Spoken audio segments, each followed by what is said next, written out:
माझं नाव जलालुद्दीन अमीरुद्दीन अगलानी, एक रिक्षा चालक आहे. 1978 पासून आज तगाईत मी रिक्षा चालवत आहे.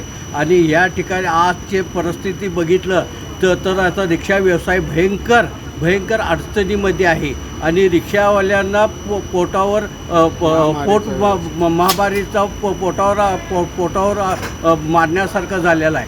आणि सांगली जिल्ह्यामध्ये अनेक पंप असूनसुद्धा ते पंप बंद आहेत.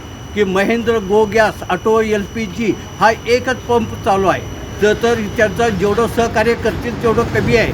परंतु ह्या सरकारनं की रिक्षावाल्यावर की अन्याय केलेला आहे. आणि रिक्षावाल्यावर अन्याय करून की रिक्षावाल्यावरचं LPG गॅस हे नसल्यामुळं की उपासमारीची वेळ आलेली आहे. किती रांगा लागल्यात? आणि आज ह्या ठिकाणी बघितलं तर महेंद्र गो गॅस ऑटो LPG पंपमध्ये की आता जवळजवळ 150 ते 200 रिक्षा लागलेले की या रिक्षावाल्या नंबर येण्यासाठी कमीत कमी 2.5 ते 3 तास नंबर लागतो आहे येण्यासाठी. आणि हे अत्यंत चुकीचं आहे. प्रशासनानं ह्याच्यावर लक्ष द्यायला पाहिजे. आणि प्रशासनानं LPG गॅस हे रिक्षावाल्यांना पुरवठा करण्याची गरज आहे. एवढं सांगून मी